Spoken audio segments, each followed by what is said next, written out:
Om Shanti.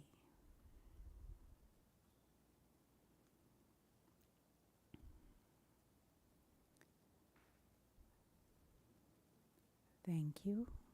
We will have 2 minutes break and then we'll start with the lecture. Okay.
Good evening.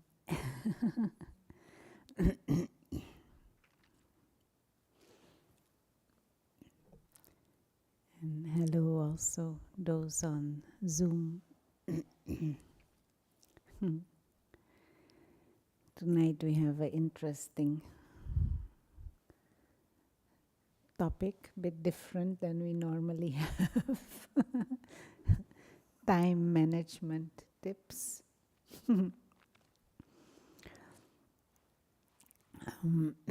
For those who are new with us, my name is Rona Sweitz, and I have been studying, practicing meditation with the Brahma Kumaris for some 30 plus years.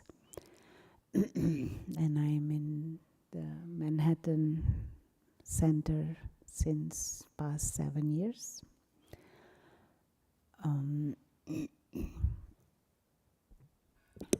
The center offers these type of lectures every week, but also courses and workshops and mini retreats on different topics pertaining spirituality. And my personal interest is in the connection between the health, our emotions, the phenomena within our own mind and consciousness, and how that affects and plays out in our life. And time and time management is a very interesting topic.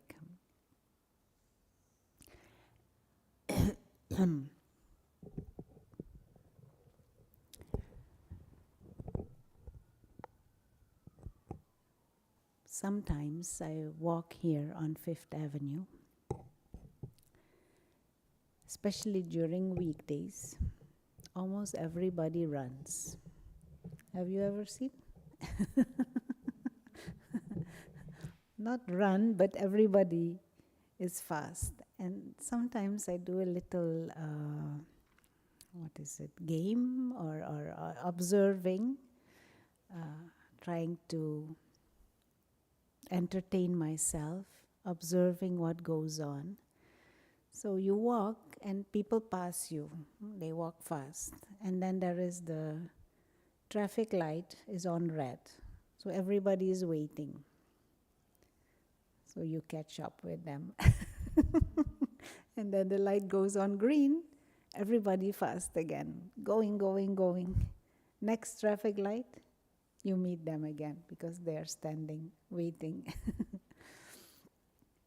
And it is kind of interesting to observe how time pressured we are, and fast, quick, to the next, the next scene. It is kind of interesting to observe. Someone one time told me, we get up in the morning and rush throughout the day, rushing to end up where? In the same place in the evening again. And to go to the same bed, the same sleep. So sometimes you wonder, what are we doing? It's like a cycle and you come back to the same place. I'm joking a little bit, but this is a serious topic, time, and how we manage our time. Because your time is your life. Your time is your treasure.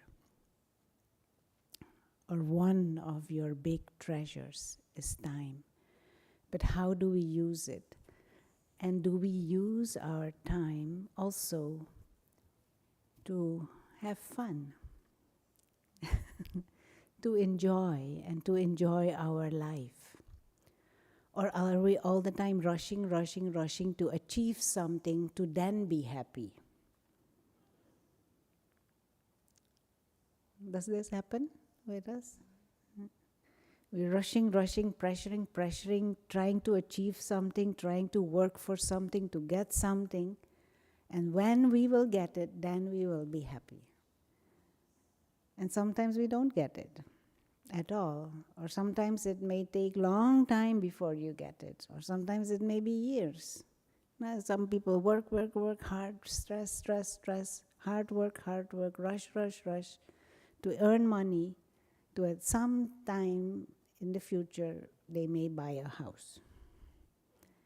And so when they have buy the house, they are happy. And then they have to rush, rush, rush, work hard to pay off the mortgage. So when the mortgage is paid off, they will be happy. So how many times in their life will they be happy?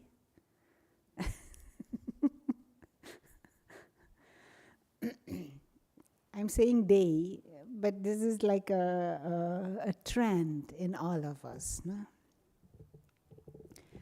Your life is what happens to you now. So are you content now? Are you peaceful now? Do you have some level of joy and happiness now? Can you give me one moment? I need to.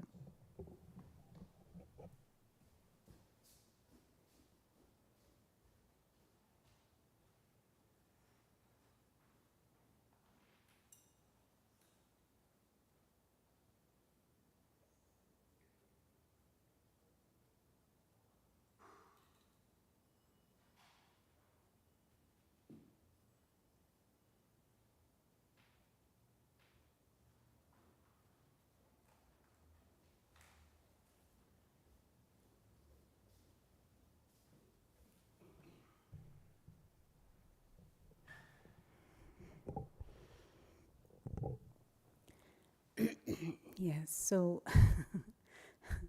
this learning to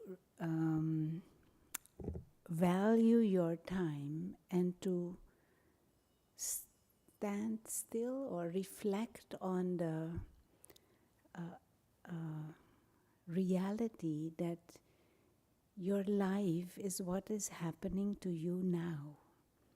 Your life is what you are experiencing in this moment. And this moment will not come back again. And so if we miss it now, you miss it. Miss it. Finish. And this attitude of rushing, rushing, rushing, and unstructured often can also be unstructured rushing. It makes us lose the moments that we have to have other feelings and other experiences, even if you're on your way to work and even if you are a little late. Because our focus very often is a lot on quality of external life. So we want to have nice looking clothes. We want the hair to be nice. We want to have money in our pocket. We want to have a car. We want to have, we're looking for quality of outer life.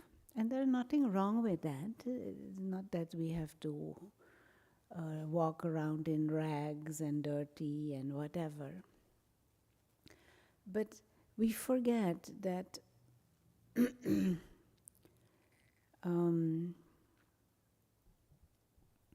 there is also an inner life and a quality of inner life. And our feelings of contentment, our feelings of peace, our feelings of joy, our feelings of enthusiasm, our feelings of peace and courage and fearlessness, that is part of our inner life. And many times we try to fix our outer life and think that then our inner life will be good. But in our attempt to fix our outer life, we forget our inner life. And it is not something that happens if the outer life is fixed, then there will be inner life and feelings and thoughts. It happens parallel. It is not that one first and then the other. It happens parallel. So, time management is about this deep realization that there is this inner life and inner quality of life, and there is external quality of life. Because if in our time management schedules, in our agendas, in our planning, we only take into consideration external life situations, we are very limited and out of balance. And I know people, and I'm sure you do too, people who have a lot or maybe even have everything you could possibly think of externally, but they can't sleep at night. Or they are still having up and downs of some anxiety or sadness or melancholy or complaints because they haven't planned their inner life. They haven't structured the inner life. And inner life are your thoughts, the quality of your thoughts. Inner life is quality of what is your attitude. Your inner life is what is your perspective and your vision. Inner life means what are your goals and aims in life. What do you feel is your purpose? Because also in terms of time management, it is not just about time management. It is also about being clear of what it is that is your goal and your aim and your purpose. Now we can, for example, we can plan our work schedule and the tasks we have to perform. And when I have to meet the deadlines, for example, we can plan our work like that. But that doesn't necessarily give us a sense of, how you call it, fulfillment. Doesn't necessarily give us a sense of contentment, because we might not be liking the job at all. We might not have a sense of purpose for the job except for making money or having to make money. And so time management is combined with your clarity of purpose. What is my aim? What is my aim with work? We need to be clear of that. And if your aim is only to make money, that is not a very, what is the word? That is not a very intelligent way of using your time. Because your work, how many hours you spend at work? And on average, let's say people work 8 hours a day, 5 days a week. That is 40 hours in a week. Is 1/3 of your time in a week. If 1/3 of your time in a week you spend doing things you don't really like, but you just feel you need to make money, that is not a very effective way of using your time. And it is not a way that you address your both sides, the outer life and the inner life. Am I able to express what I'm trying to say? If 1/3 of your life, 1/3 of your time, you spend in a way that you, in doing things that you don't really like to do or want to do, but your only reason for doing it is to earn money, that's not very effective. Now you can say, but my work really is not pleasant. But you could always find something pleasant in it. Or you could always make it pleasant by redefining your purpose, or clarifying for yourself, or finding ways to make it interesting. So time management is not just about separating blocks of times, dedicating it to a certain activity. The activity has to be meaningful for you. Meaningful at an external level, but also meaningful at an internal level. Because then you're using your time in a worthwhile way to empower yourself, or to at least to keep yourself content also. Does it make sense? Am I able to express? And so there are many techniques, to create agendas, and there's a lot of technologies these days that helps you track your appointments and your tasks and schedule out your tasks. And it is good to have an agenda for your time in terms of activities. But to really have a deeper sense of success and fulfillment, it is good to also have an agenda for your thoughts. To also have an agenda of how you want to feel, what kinds of thoughts and feelings you're creating. It is also very useful to have a clear, defined purpose. And you can say, but not everything, Rona, has to be like a deep reflection. No, not everything, but as an individual, as a human being, we should have some clarity of purpose, some sense of purpose.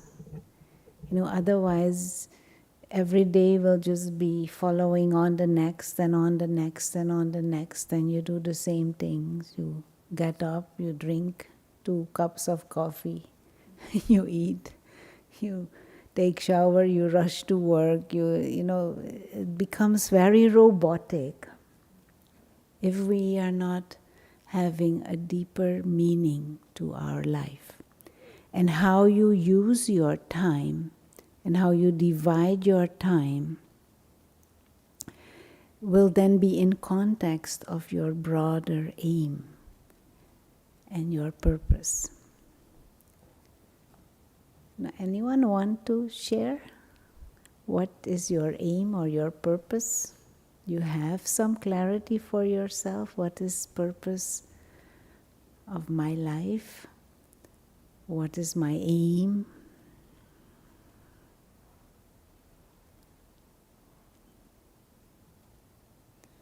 Because how you use your time, how you use the treasure of your time, how you use the treasure of your thought will depend on that. Otherwise, we are just like herd mentality, do what everybody does. Eat, drink, sleep, entertainment, binge watching some dramas on the television, making money, spending money. That's it. Or is this too difficult a question to ask? It's a good question, yeah. Can we get a mic?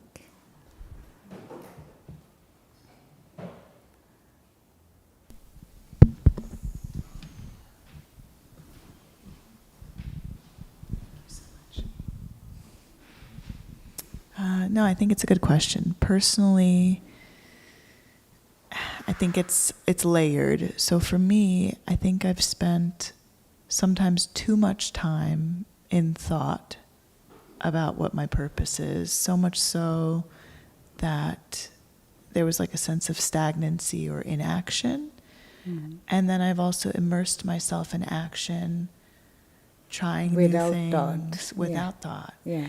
And then it's coming back to that balanced place of thought and action combined.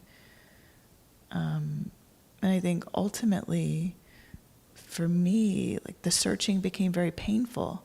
But I think I've rested on a sense of wanting to help inspire peace in others to some degree.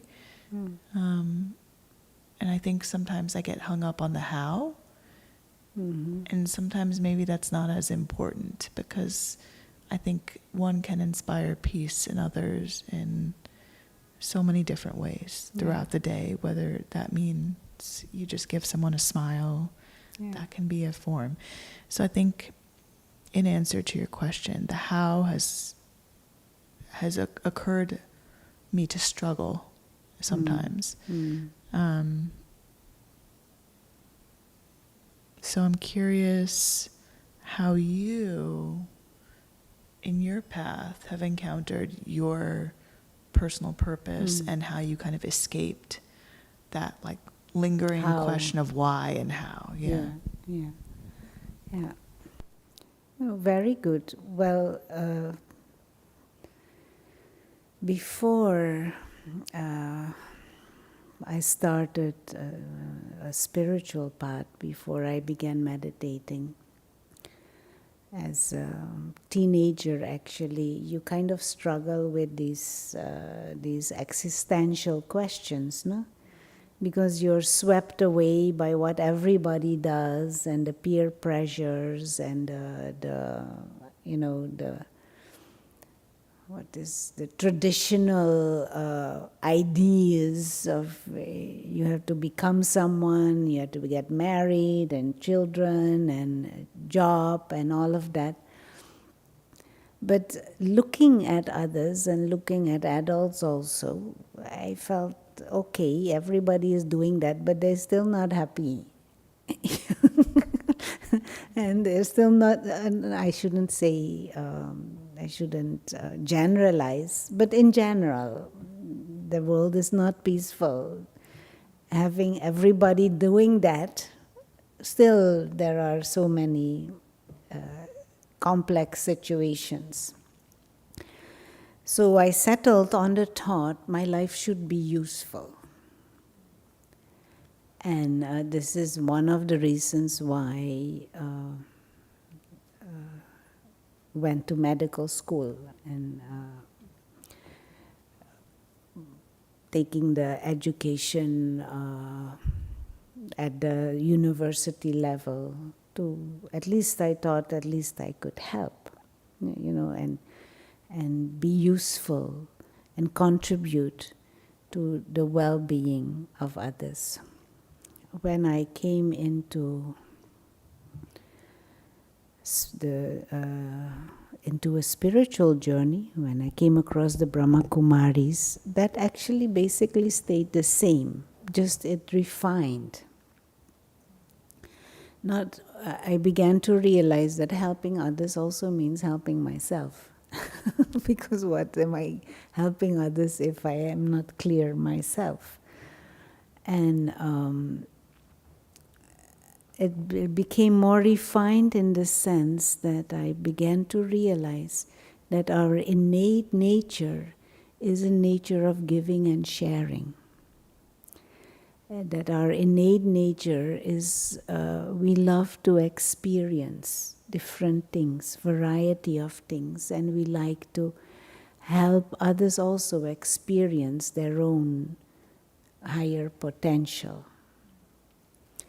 And so that became my aim, clearly defined in my head. And I knew that for me the way was spirituality. I understood, I started to study spiritual knowledge, I started to meditate. And so even the job I was in, there were many things that I felt is not, what is it, not right or not pleasant or not good. But I wasn't there for that. Yes, it brought in money also, but there were so many interactions and so many possibilities at the individual level with colleagues, with patients, with other staff and personnel. There were so many opportunities to share thoughts, to share feelings, to share experiences. And so I didn't go to work to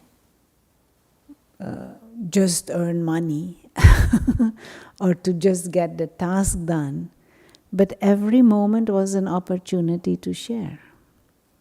And sometimes it was just a smile, but that is not just a smile. A smile is a big thing. It's a beautiful gift. So even though I did not love the working environment and the structures at work, I loved being there because I was doing what was in line with what deeper inside I felt was my aim. And of course, it helps that it also brings in money. But that is not my only purpose for going there. And there were many things in the management that I was not agreeing with, that I felt was abusive, all of those things were there. But I could still make good use of my time at work and having my inner life flourish. I made so many friends. And some of them are still friends today. And some of them have also joined in the spiritual journey in different ways. So there, even though I look back on a job and a organizational structure that I completely felt is absolutely crazy, I look back at that time with a deeper sense of joy and fulfillment. And even though I quit at some stage, but not with a feeling of disgust or anything. It's just I chose, and there were other options, so I chose differently. Am I making sense? So your time, the way you use your time and the way you feel about the way you have used your time, it has to be in the context of a clearly defined aim and purpose. Because otherwise you will be very task-oriented. This is a task and this is a task and this I have to get done. And the tasks usually are defined by the organization you work for or the context you work in. Usually, unless you are, your own boss. Those tasks and what you have to do and how you do it, much of it is defined by others, by protocols and by structures that exist.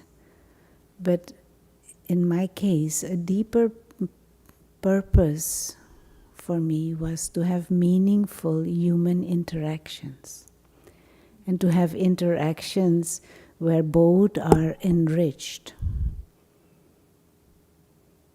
And so, yes, it is a patient, yes, it is a nurse-doctor relationship or doctor-doctor relationship, but there are also two human beings. There are also two beings interacting. And if at that level I can bring in quality and I can share, then I feel today was a day well spent. Even though my boss may have made some mad decision or some crazy behavior that I did not agree with. But there were many other things that fell in line with what I deeply hold.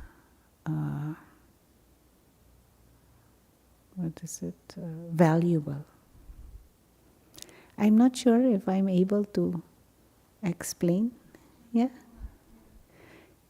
Jose, you want to say something? Anyone else want to say anything? Or on Zoom? Yeah, go ahead. Yeah, thank you for sharing that. It makes a lot of sense. I think sometimes what I personally struggle with is the difference between seeking a feeling and experiencing a feeling. And like what you mentioned about being useful, for instance, I think I've spent a lot of time seeking whatever feeling I was, bless you, whatever feeling I was looking for, instead of having an open energy and experiencing it. So, because I think sometimes when someone searches for an aim, it becomes inherently stressful almost. Yeah, I understand. So, because that's been a large focus of mine for so many years, is finding that ultimate purpose. And sometimes I get hung up on the ultimate purpose so much so that you miss the purpose itself. Yeah. So just curious what your thoughts are on that. Yeah. Well, Raj Yoga and Raj Yoga meditation have given me a broader understanding of time in terms of human civilization and the journey of human civilization. The understanding in Raj Yoga is that there was a time when humanity lived its highest nature. Right? That human beings were peaceful, loveful, beautiful, godlike beings. That this world, there was a time when this world was like a paradise. When everyone was in that soul awake, soul conscious state and experienced themselves as immortal beings of light. But over time, humanity has lost that awareness.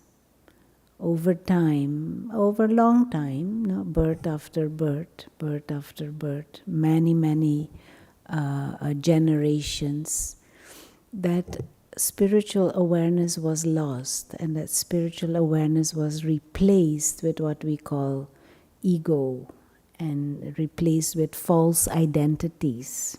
It was replaced with thinking I am a bodily being, I'm a human being, thinking I can die and I can lose things. And that brings insecurity and ego and attachments, and that brings out the worst in human beings. So over time, humanity has lost their awareness of who they are, and because of that, their godlike nature cannot be manifested. And we fall into what we call body consciousness and vices. And so humanity is now in that lower state of body consciousness and ignorance and and arrogance and anger and depression and sadness and hopelessness and aimlessness and purposelessness and identity crisis and anxiety, and we have lost that sense of family, world family. And we feel, I don't know you and I don't care about you either. So lots of complications have arisen over the eras. And so humanity is now at that lowest state of utter ignorance and body consciousness and vices and violence and cruelty and sadness also, and pain, and huge karmic accounts have been built up.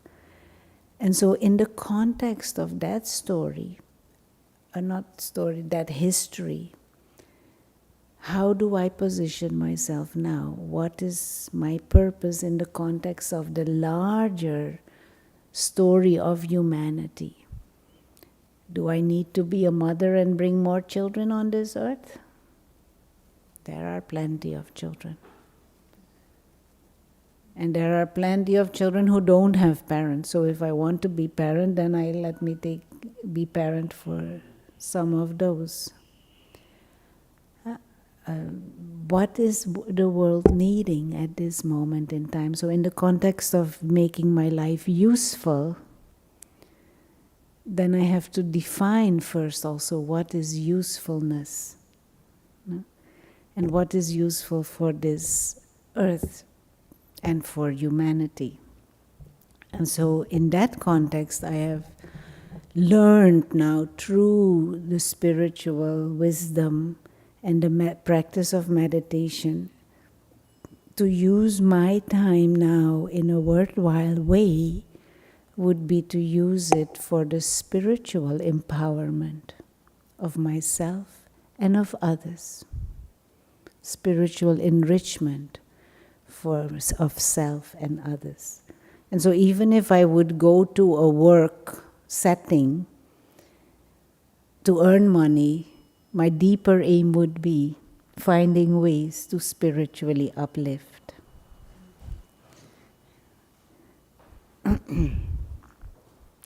Understand? Because I understand in the context of what is happening in the world, we need to bring back spiritual awareness. You know, if you sometimes watch these scenes of war, you know, people, we are all brothers. We are one. Even at that physical level, we all live on the same earth. We are all part of the same human family. How can we hate each other so much? Actually, we are hating ourselves, and that inner hate and anger is just projected outwardly. We have completely lost context. If I destroy my neighbor, I'm destroying myself. This,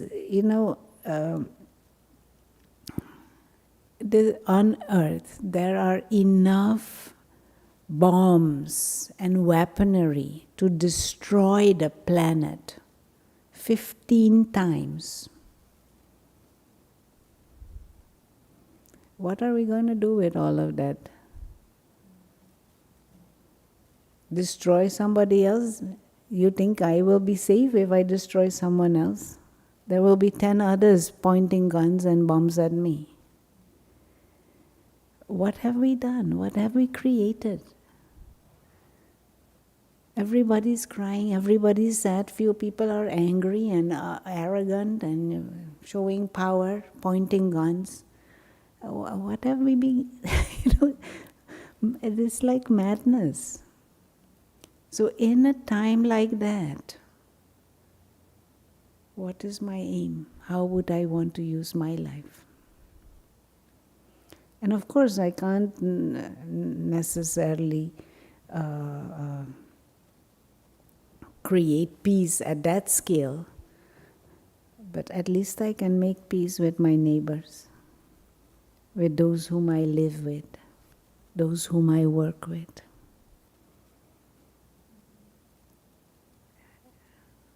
At least I can make peace with myself, not fight in here. And agreed, sometimes it's not easy. Some personalities are so conflictuous that it really, how you say that? In Dutch, we have a saying, they pull the blood underneath your nails, meaning so provocative. Of course, agreed. There are situations and there are people who push your buttons to the what is it, to the max. But if my aim is to help create clarity, to help bring some patience, some tolerance, some love back, then that will also be nice little challenge, no? Nice little test. And then at the end of a day, you will have felt, okay, my agenda I have worked, whatever was on my to-do list I have done, but I have also worked on my inner life. And I have also addressed my deeper sense of value and purpose. And ultimately, that is what brings fulfillment. All those tasks, tomorrow there will be another list of to do. And day after tomorrow there will be another list.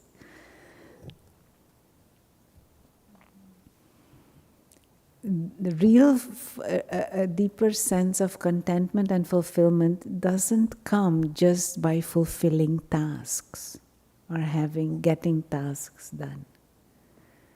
I've seen also in the meditation center, in our retreat center, there are always so many tasks to do. It never finishes. At work, emails, do they ever finish? It doesn't finish. Yes, you do what you can, but to be happy when your emails finish is very limited. Because tomorrow there is a whole other bunch, and the day after is another bunch. If one day you don't do,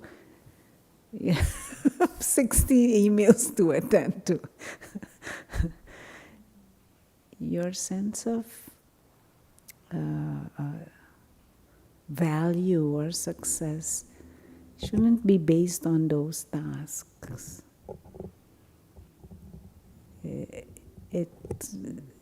It has to do with how you use your internal specialities and qualities. And sometimes you get a bump. So what? One other aspect of my feeling of purpose is also the feeling that we have lost touch with God. We have lost our relationship with God. And to rediscover that again, to reignite that again, to raise your awareness to that level where you can experience the company and the presence of God and enjoy that company. That is another purpose. And to deepen that relationship, to truly know God on an intimate level. But God is invisible. God is not a human being, so we have to train our mind and our intellect to tune in to that invisible and subtle level. to perceive the beauty and the sweetness of companionship and friendship with the Supreme. And those feelings and those experiences you then infuse in your interactions with others to the extent you can.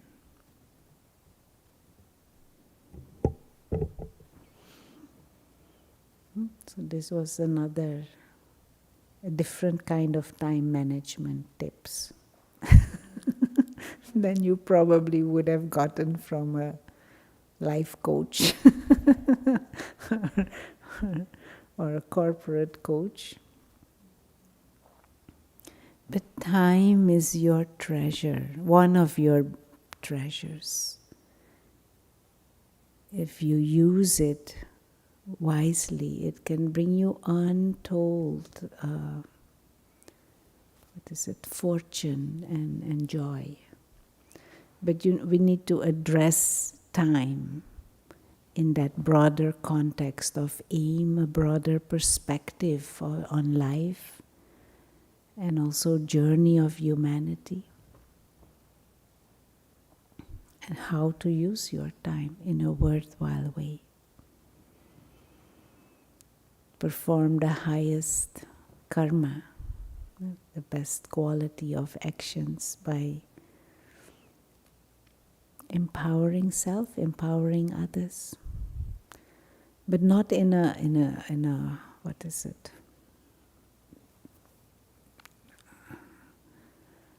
a have to kind of way, but in a natural way, with your own natural nature. Not rigid, but also not unnatural, not like planned kind of. I don't know how to say this. Just meeting with people. You're interacting. It's not like I have to sit and lecture now, but just you be with each other and you share things with each other with the feeling of friendship, with the feeling of brotherhood. Okay, anyone want to say anything? It will be nice to hear something from Jose. Or anyone on Zoom, feel free.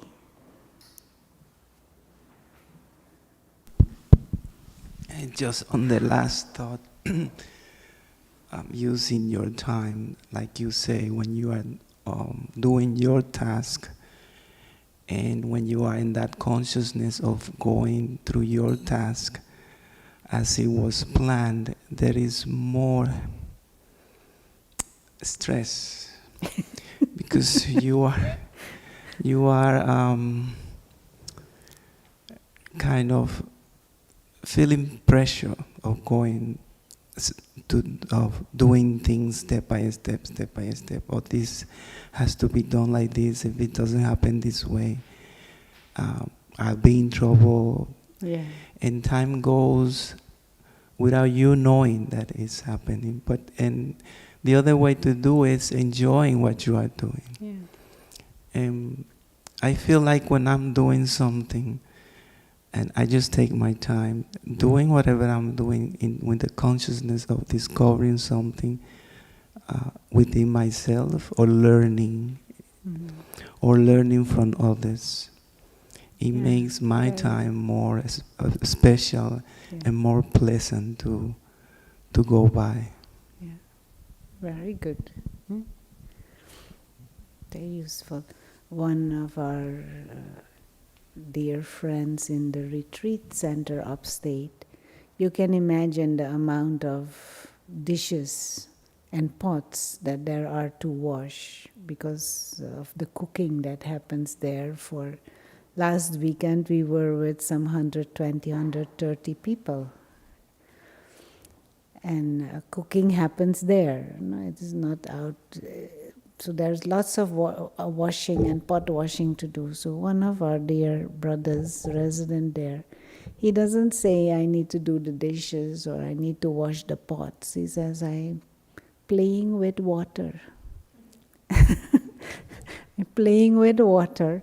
And when we wash the pots, everything shines and it smiles at me. So feeling like, it's a very different attitude.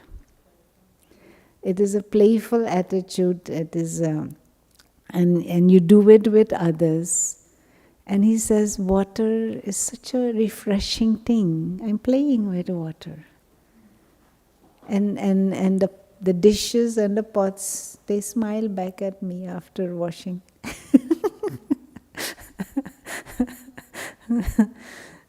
So this is what I was trying to say. You can plan your time and manage your time. 40 minutes pot washing, another 40 minutes cooking, or 40 minutes playing with water. Is a very different thing.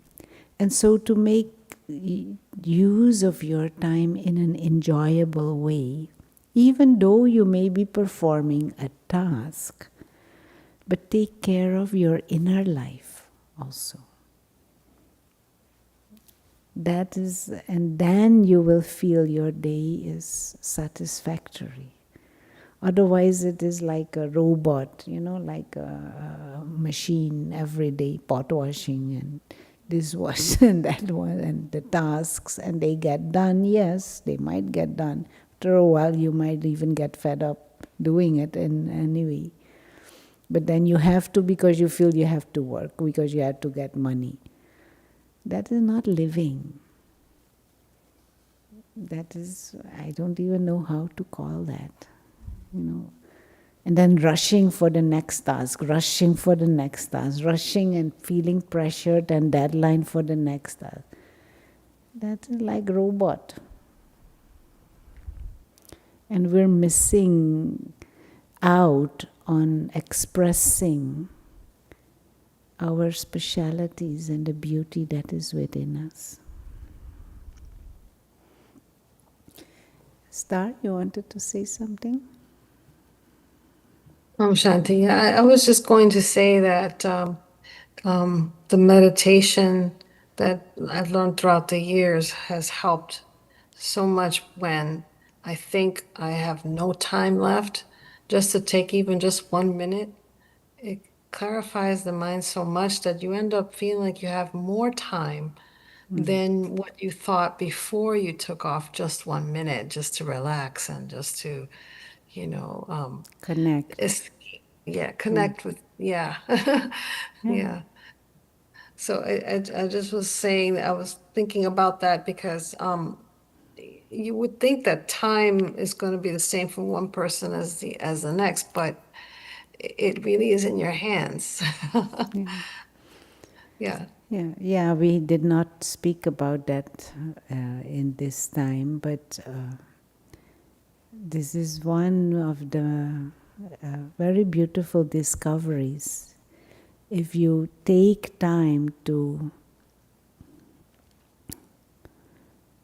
attend to your inner world, you all of a sudden see how much time there actually is. It almost seems contradictory, but when experimenting with that, it's like a little miracle. And then even the tasks become so much easier too. Yeah, there is also more clarity. So you will do things more efficiently, Yeah. and also you don't make mountains out of molehills. You see things in right perspective, and it's more easy to get things done. And it really starts viewing yourself favorably. Yeah, yeah, yeah, You can, consult your mind, your inner world, and it can be completely negative. yeah. You're spending all this time in the negative, but viewing yourself favorably then. Yeah, it gives a positive input. Yeah. Very good. Okay. Well, it's a bit of a different topic than we usually have. Tips for time management, spiritual perspective.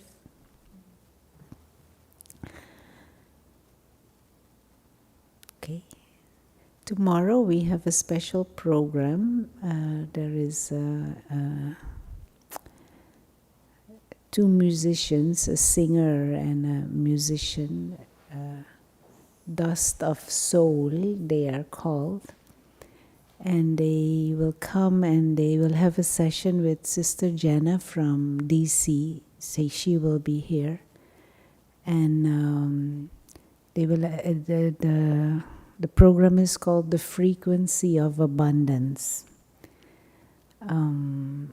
So all of you are welcome. This in-person program here from 5 to 7 in the evening. Special guests. Yeah, she will sing and he plays a kind of a keyboard. I don't know exactly what it is. Piano keyboard instrument. But they bring it in the context of a spiritual message.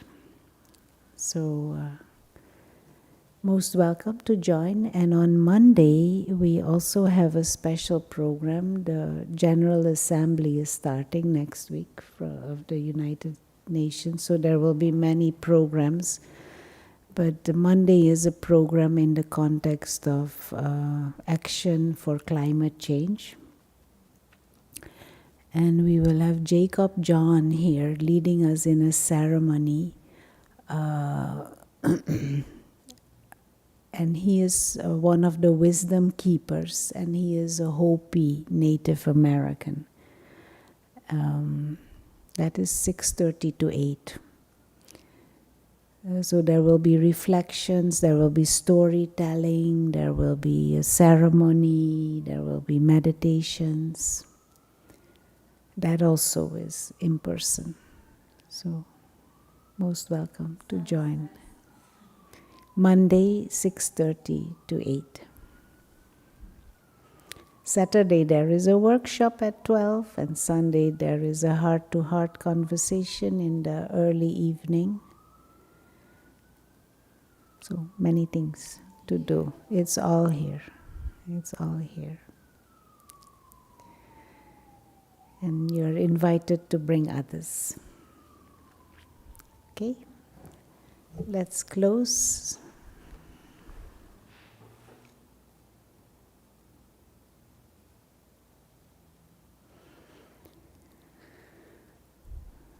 Just some moment of silent reflection.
Thank you.